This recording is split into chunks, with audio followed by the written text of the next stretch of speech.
Welcome to the Accidental Experts podcast. I'm your host, Bryce Hamilton. I'm a licensed clinical social worker and a child and family therapist. I have been in practice for over 15 years, and I'm also a mom of 4. So I know the challenges both professionally and personally. I'm so glad that you're here today to grow your parenting toolbox. Please come as you are and be ready to learn. My goal is to make you the accidental expert so that you can raise healthy humans. Hi guys, welcome back. I hope that you're enjoying our episodes. We have Ann Kent back with us today to talk about big kids that are particular eaters and grown-ups that are selective eaters. I know that sometimes we don't make it out of that toddler stage and we're still selective on what we're willing to eat. And Ann's going to kind of help us break it down so that we can understand how to help our kids expand our palates and also ourselves. And Ann is amazing. She has like so many good thoughts and feelings, and I loved having her for the toddler episode. So I'm excited to hear what she has to share with us for today. With that, let's get to Ann. Thank you so much for having me again. Yeah, absolutely. Okay, so when we're talking about these older kids, like developmentally, how long should we expect that kids progress in terms of eating? Like, is it something we grow, like picky eating? Is it something we are going to grow out of, or is there like a time frame? Like, what should we be thinking about in this area? That's sort of a yes and no answer. So there is a period of time when children tend to be in their quote unquote picky phase, and that's usually around ages 1 to 5. But obviously, there's a lot of picky kids and there's a lot of picky adults way past 5 years old. And so I just really want to emphasize that kids do not magically exit the picky phase. We have to guide them through it. We have to continue to provide exposure. And what I see happen a lot of times is that when kids are in the picky phase, we just start catering to whatever they will eat. And we accidentally end up limiting their palate so much that they don't ever have the opportunity to exit it. Because as I mentioned in our last podcast, it can take up to 20 exposures of a new food before your brain has the chance to really say whether it likes it or not. And so if in, those picky toddler years, we just started to focus on the chicken nuggets and quesadillas or whatever it was that they would eat, we accidentally stopped exposing them to all those other foods that we wanted them to eat. So there is a period of time when they're more picky, but we do have to help them through it. The good news is that even if your kid is on the other side, you can still help them to become an adventurous eater. There are many tools to do so. So do not panic if your kid is there, or if you as an adult are there. There are many tools to get you out of that. Yeah, that's good advice, because I think sometimes we do find that we're in that. So I have a question. When we're talking about like these 20 exposures, let's say, is it wise to like kind of track that for your kid? Like sometimes in my practice, it's like, I think about like, it's like the kid picks something that they want to try. So they're like, I am willing to learn about cheese. I don't like cheese. I don't think I like cheese. I'm willing to learn about it. And we were talking about exposures, and we talked about this a little bit in the toddler episode, but talking about exposure is not just eating it. It's also about smelling it. It's also about touching it. It's also about tolerating it on our plate. It's a lot of different things. And you even mentioned your grown-up eating it, which I hadn't thought of being a way to expose our kids to eating it. Like that's such a great perspective. So let's say they're willing to eat cheese. Do you think that it's okay to kind of be like, okay, we have this chart and we're going to try cheese 20 times, but this is like on your pace, but we're going to give our brain 20 times maybe to say yes or no to that. Is that a good idea? Or what do you think about that? Sure, absolutely. I mean, you're a therapist, like it depends on the kid. It depends on the person in front of you. So if you have a child who, especially an older child, I think that could work really well. I would frame it in, actually I have a friend doing this with her really selective eater, is they are food explorers. And so every time they interact with a new food, they're focused on exploring it. And that has taken the pressure off. Oh my gosh, I have to eat it, because there's been enough bad experiences in the past where that feels really unsafe, that we've taken eating it off the table. And I think if you do have a child who is really struggling with that, focusing on all those other exposure aspects first can be really empowering to the child. And then they, like you said, they get to experience it. Yeah. So putting some control in their court of that. So it's like, if we squish the berry, what does it sound like? Right. Like, so we're touching it and listening, right? We're like rolling it around, talking about Mhm. its texture, right? Like learning those parts too. That's great advice. So we can do some type of tracking, and obviously you have to, 20 may not be the right number. Like if your kid absolutely is like throwing up eating it, like we do not want to do that 20 Mhm. times. I don't, at least, right? So it's like, let's push that off for later. We can make a different Mhm. choice, but we can also like reward that part of like trying new things. And if they like the idea of keeping track, because sometimes kids do like that idea of like checking something off, it gives us a little dopamine to say I did Mhm. that too. But we can kind of maybe come up with a plan together of like, hey, I had this idea or I heard this idea. Like, what do you think about this? Is there a food that you'd like to try 10 times, Mhm. right? Or to explore 10 times and see what they think. And maybe even like beyond checking it off the list, but like making your little journal entry notes. So if you are the little archaeologist exploring this food, this time I squished the berry and it Hmm. smashed really easily. And the next time I squished it and it was really firm and it didn't squish very easily. How Hmm. interesting. And, Hmm. because in the last episode, we talked a lot about how it's so important to reduce the pressure. And this is one way. We're like shifting you from this like fight or flight, like I'm scared to eat this thing, to like, Hmm. okay, I'm in a safe place. And we all know that you aren't really open to new experiences when you're in that like fight or flight experience. Yeah. So whatever we can do to make this safe and fun and lighthearted, you're going to have so much better luck with that, with Hmm. those food exposures and trying that new food. Yeah. And when you're in fight, flight, freeze and you try something, you're probably not going to end up liking that. Even if you do, Exactly. you're probably Mhm. going to resist because your You brain don't was feel saying good. danger. Yeah. Yeah. Yeah. Yeah. So that also makes sense to kind of reduce that pressure around that and letting kids be in control.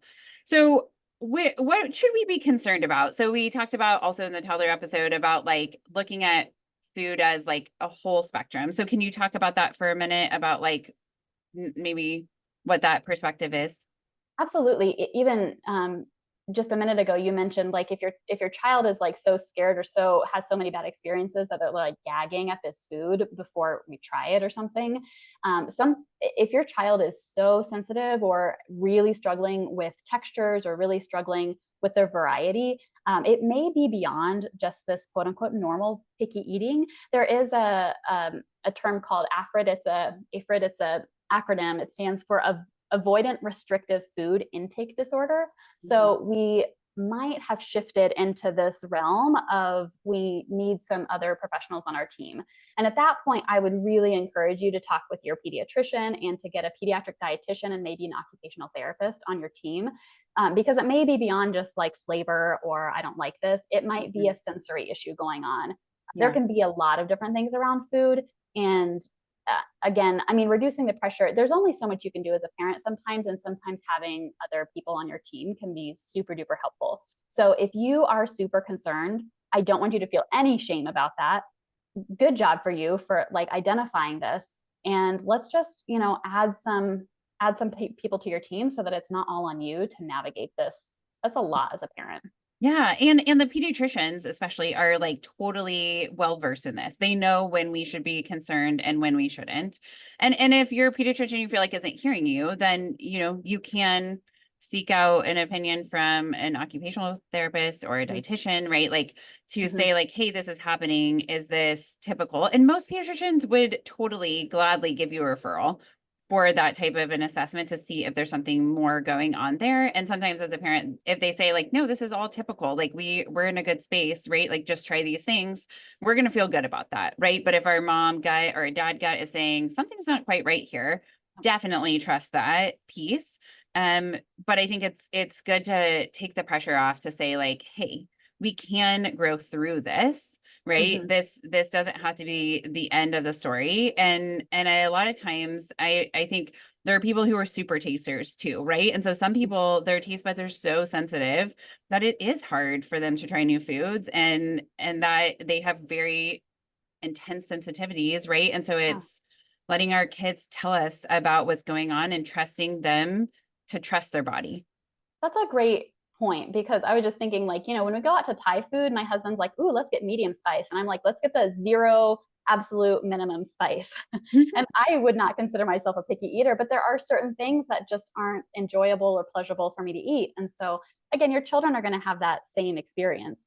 to varying degrees. And it's okay if they don't like every single vegetable on the face of the earth, as long as they Absolutely. have a variety of food that they can get enough nutrition from. So I Yeah. would say if you're in a place where like our list is so small that there's no way that they can get the nutrition they need from those foods, then it might be time to reach out. Yeah. Are there any other red flags that we should be aware of? Do we miss anything that you're thinking about in terms of that? We didn't talk about eating disorders or disordered Yeah. eating patterns, but that's definitely something else to watch out for. I think, especially in the age of social media, and many things are steeped in diet culture. There are AI images now that look real, but man, are very distorted of what a body should look like. So, if you're seeing your child struggle with body image, or you're seeing them, I think there's some dieting behaviors that we've normalized in our society. Maybe like, oh, like my 14-year-old is going to go on a low carb diet. I would really question some of those things. Like, why are we doing this restriction? Like, what's going on? Who else is doing this? Are there, dieting behaviors? So again, it's hard to give you, really specific advice because this is so individualized, and it can come Sure. from a place of like, I don't feel good when I eat dairy, versus I'm using this as kind of like, I'm going vegan because I care about animals, or I'm going vegan because that means I can really limit my food intake and limit my calories, and people won't question me. So there's some gray area here where I would say, if you're concerned, reach out to a healthcare professional and Yeah. let them help you evaluate the situation. Yeah. And I think about being curious. Like, this is one of the things that I'm Mm. really wanting parents to absorb in these podcasts is being curious about Mhm. it and not to come with a judgment. So if your kid's like, I'm not going to eat carbs, right? And you're like, oh, tell me about that. I'm Right. curious. Like, I'd love to hear more about that. Okay. So they define that. And then what they're doing is eliminating junk food. And you would be like, okay, tell me, like, what is Yeah. motivating that? And then you're Mhm. like, okay, or I have celiac. So if I was eliminating carbs because I felt like it made me feel better, there might be something really to that. And it's like, Yes. well, my tummy hurts every time I have pasta. And then it's like, okay, well, maybe there's something bigger here. Like, Mm. so I think it's about being curious about where they're coming from, what their mindset is. And if we do it in a non-judgmental way, where we're not saying that's good or bad, or Mhm. like, it's more like, I appreciate you listening to your body. If it's something that you think is healthy, if you think it is not healthy, if you're concerned about that, you can say, I'm feeling some feelings about this. I'm worried about you, or I'm not sure if this is the next best step. Like, I want to trust you with your body, but I'm wondering if we could talk to your doctor about this. This would be a great thing for us to talk to your pediatrician about, right? Or your family Yeah. doctor, and excuse me, bringing them in to this conversation so that we can know if this is a healthy place, right? Or something that could be potentially an eating restriction or eating disorder kind of place. And then there's professionals to support that part. So I Mhm. think it's the curiosity, right, Yes. about this that is really the piece, and not having a judgment. Like, you can say Mhm. you're concerned, right? I Right. think that's fair as a parent. Like, if you are concerned, I think it's okay to say, I am concerned about this. Mhm. But I think it's not about like a judgment of like, you feel like your kid could lose some weight and you're like, they're like, I'm going to change this diet thing, I'm going to go vegan, and you're like, yes, okay, this is going to help you lose weight. Like, that's Right. not the place that we should be. Still Mhm. curious, right? Like, tell me about that. Like, what's leading you to that decision? What do you think about that? Because in my practice, I see kids and they have a very large variety around what they think is healthy. And so they may be bulimic, right? Mm. And really with bulimia, I don't treat that, but that is something that, like, if they share that information with me, I would refer them on. But that doesn't, it's not a very good way to lose weight, and also is incredibly harmful to our body in so many ways, on so many levels. And so it's like, we have to get curious. And a lot of times I think that Mhm. parents don't think to ask the questions, right? And maybe they're celebrating the body looking different, and then that part gets confusing because then it amplifies that behavior. So I Right. mean, ask for help, look online, right? Like, Mhm. there are definitely ways for parents, and go to your healthcare Mhm. professional to get more advice on that. I mean, it's hard. This is so hard to be a parent. Absolutely. And I think too, like, So many of us parents have our own eating stuff going on. And if we've struggled with weight ourselves, or we struggled with diet culture ourselves, then one of the best things you can do is heal your own relationship with food. And so that's what, I would encourage you there. If you're thinking like, I don't even know how to get curious, because how would you not come with that with judgment? If that feels really foreign to you, it might be really helpful for you to heal. I would really encourage you to seek out an intuitive eating dietitian and or an intuitive eating therapist to help you work through that, because they're going to really come with a place of non-judgment and help you to internalize that locus of control, instead of continually finding food rules to try and navigate this, because ultimately food rules aren't going to be sufficient. Yeah. Yeah. That's great advice. Cause I think we do. I once had a supervisor that was a really wise person, and she said, we're all on the spectrum of disordered eating, right? Like where are we on the place? And there's like a balance, right? Of like eating for nutrition, eating for health, right? But it's like, we also have our brain part too, that's telling us don't eat that or do this or whatever. Like we all have experiences that are kind of driving that. And so being aware as parents that like we have our own perspectives on that too, that may need to be healed. That's a really good insight to think about. So how do we help our kids expand their palate or choices for food? So we kind of talked about exposing them to them. Is there any good advice that you have for having the kids to expand what they're willing to eat? Yeah, I mean, for older kids especially, the more you can get them involved in the process, the more likely they are to eat the food. And that comes, we've all probably heard this. It comes from everything from growing the food, picking it out at the grocery store, finding a recipe that sounds fun, cooking it, preparing it. I will tell you, kids are so much more invested and willing to take that no thank you bite if they have done all the work. I remember one of the first summers with my stepson, he was like 7 or 8, and he didn't like zucchini. And so, but he would we had a lot because we had this CSA from our local farmer. And so we had a lot of zucchini. So he would help me cut it up and all these things. And I remember one meal at the end of the summer, he was devouring his zucchini. I was like, hey, you like zucchini? He's like, of course I like zucchini. I've always liked zucchini. And I was like, you most certainly did not always like zucchini. That is hilarious that you thought that. But I know it's just because of that repeated exposure. Yeah. And so that is, I mean, I feel like a broken record, but it doesn't have to be eating it. It can be a lot of these different things. Yeah. And that they might grow to be members who like that particular thing. Yeah. And there's the power of yet, right? Of giving them the permission to not like something yet, but that kind of opens the door for them to grow into. And something funny about this whole ability to change thing is, even as adults, we really don't like it if we've changed our mind and then other people make a big deal out of it. You change your mind and then everybody's like, oh my gosh, I told you so. You should have done that from the first place. So remember that that's going to be true with your children too. So if they do end up changing their mind and liking it, play it cool. Yeah. This, you don't have to even celebrate it really. You can just be like, hey, you like that. That's so awesome. And then move on. Yes. That is enough. That is the most I would ever say about it. Because otherwise you can kind of inadvertently make them hesitant to change their mind in the future. Yeah. Yeah. Or they might reject that idea or not like it because you made a big deal about it. Yeah. Right. Yeah.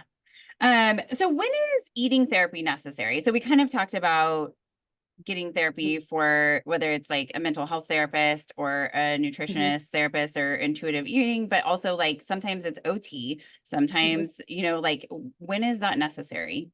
Yeah, the red flags I would look for are similar to what we talked about in the toddler episode, growth. So if they're either way above growth, skipping growth, how do you say that? Whether they're the brackets, skipping lines on the growth chart. So either up or down, that's going to be a definite red flag. If their eating has changed really significantly in a short amount of time, so that might indicate some sort of disordered eating pattern. If they've all of a sudden limited a lot of foods, I would get curious about that. Or if their list of foods is just really, really limited, especially if they're if they're expressing displeasure about that. I've worked with a lot of adults and also heard from a lot of teens about how kind of scary it feels when you're a picky eater, because you can't go over to someone's house for dinner. You might not have something to eat, and then you're going to have to deal with this shame of not being able to enjoy this meal. And so I just guess I want to, give parents a reminder that their teen or their kid might be kind of struggling with that social aspect and feeling a little bit embarrassed about being a picky eater. They might actually want some help getting out of that. So those are some of the things that I would notice. And again, coming at it from a place of curiosity and not judgment about like, hey, I noticed this thing happening. What's going on? And how would you like me to support you?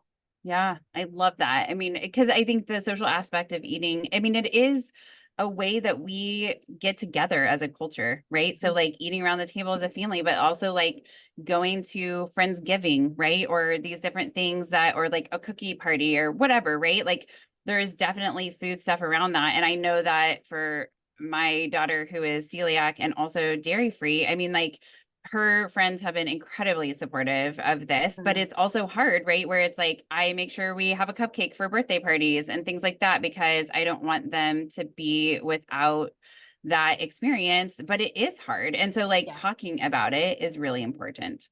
So I think that's great advice. So when can adults grow out of particular eating? And do you have any tips for that? Yes, you absolutely can.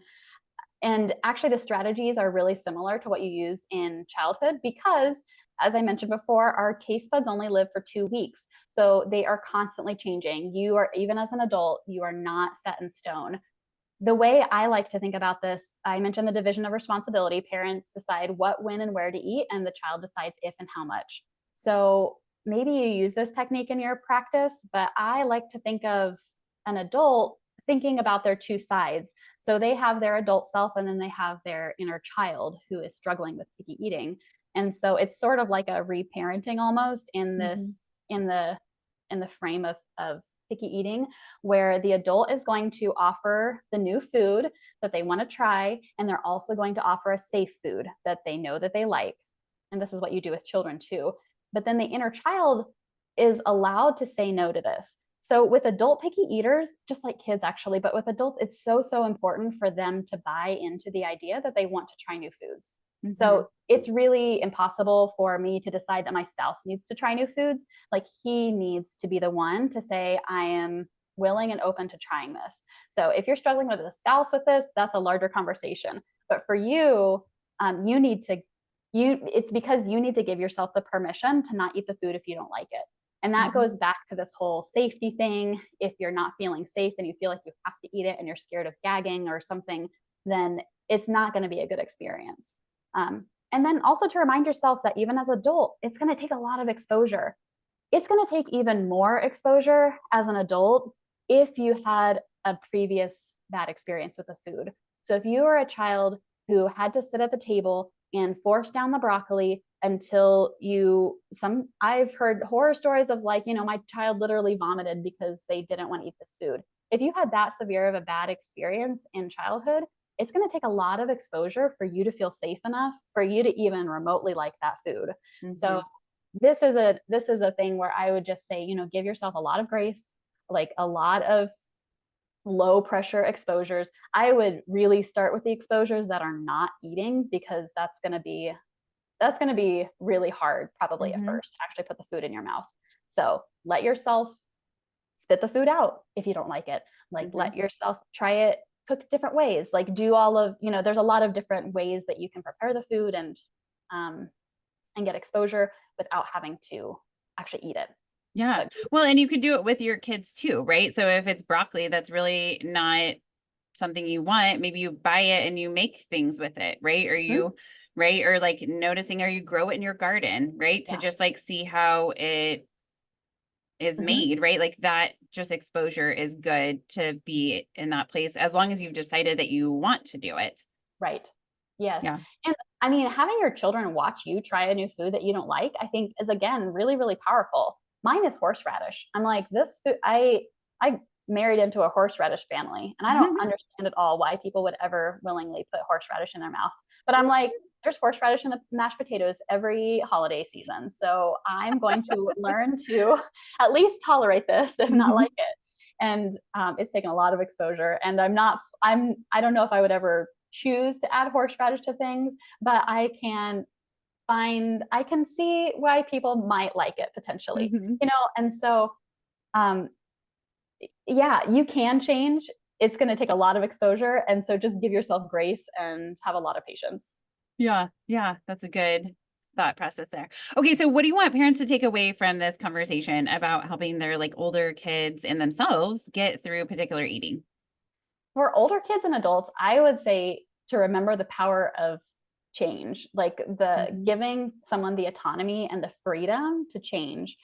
The more you speak, you're going to speak into existence a lot of things as an adult, both to yourself and to your kids. So if you're constantly saying, Jimmy is a picky eater, he doesn't like anything, they're going to internalize that. But if you reframe it as like, man, Jimmy's trying a lot of new things, like he's really expanding his palate. Like just that language can be really powerful for them to hear and for you to hear too. So yeah, absolutely. Yes. Yes. I love this idea. Well, thank you so much for your time today. It's been incredibly enlightening. I appreciate all of your words of wisdom. Thank you so much for having me. This has been so fun. Thanks again, Anne. That was all really good information. If you have a picky kid or you are a particular eater as a grown-up, I feel like we got some good data to kind of work on to help us explore some new areas. I know that this topic can be so hard, and I think giving yourselves grace to be willing to try new things if you're the particular adult, and also to allow our kids to kind of lead with their bodies, to talk to them and be curious about what our kids are thinking and feeling around food. I think that also helps to reduce their anxiety. And this was great. Thank you so much for coming back. We look forward to seeing you again in the future. If you guys have a topic that you would like to have covered, please email us at accidentalexperts@gmail.com. If you like what we're doing, please rate and subscribe to our show, share us with friends, follow us on Facebook and Instagram and YouTube. With that, have a fantastic day. Some words from our legal team. The information presented in this podcast is not intended or implied to be a substitute for appropriate professional advice, diagnosis, or treatment. All content, including text, graphics, images, and information contained on or available through this podcast, is for general information purposes only. This podcast makes no representations and assumes no responsibility for the accuracy or information on or available through this podcast, and such information is subject to change without notice. You are encouraged to confirm any information obtained through this program with other sources and review all information regarding any condition or treatment with the appropriate professionals. What we're saying is, yes, I am a real therapist, but I'm not your therapist.